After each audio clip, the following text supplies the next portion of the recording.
L'Angleterre et les îles Fidji s'affrontaient en quart de finale de la Coupe du monde de rugby ce dimanche 15 octobre 2023. Un match au sommet suivi de près par Kate Middleton, présente dans les tribunes du stade Vélodrome à Marseille.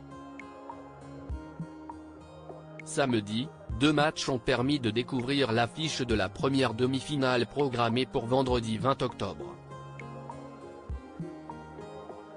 Il s'agit de l'Argentine et de la Nouvelle-Zélande, qui tenteront tout pour accéder à la finale de l'événement rugby de l'année, la Coupe du monde. Et comme pour le pays de Galles, la famille royale était ce dimanche 15 octobre une nouvelle fois au rendez-vous à Marseille pour le match opposant l'Angleterre et les îles Fidji. Ce n'est pas le prince de Galles, William, qui s'est ainsi positionné dans les tribunes, mais sa femme, Kate Middleton. Kate Middleton est venue applaudir l'Angleterre lors du quart de finale Angleterre-Fidji diffusé sur M6 Elle et Duchesse, d'abord de Cambridge, mais aussi de Cornouailles depuis le 8 septembre 2022, jour où la reine Elisabeth II est décédée. De fait, elle se devait d'être dans les tribunes du stade Vélodrome ce dimanche 15 octobre pour applaudir les performances de l'équipe d'Angleterre, ou du XV de la Rose, pour les intimes.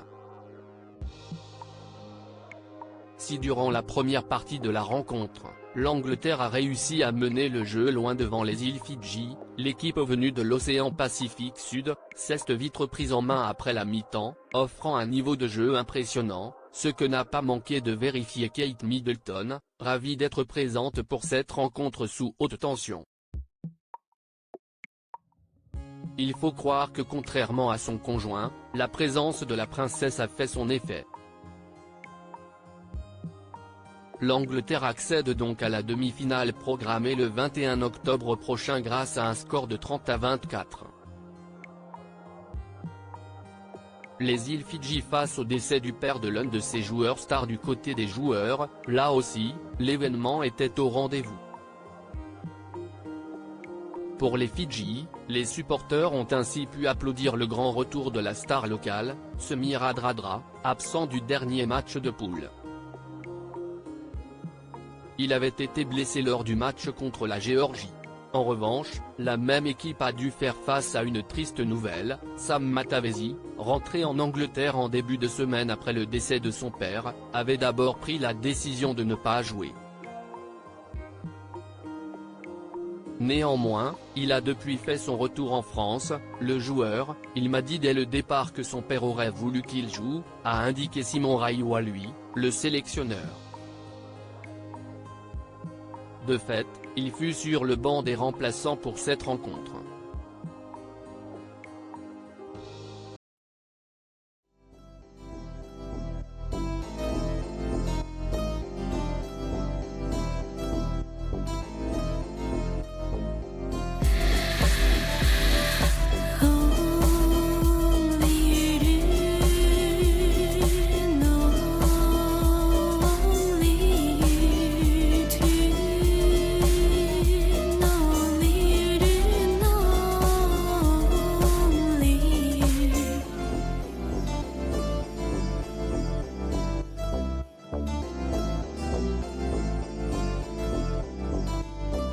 To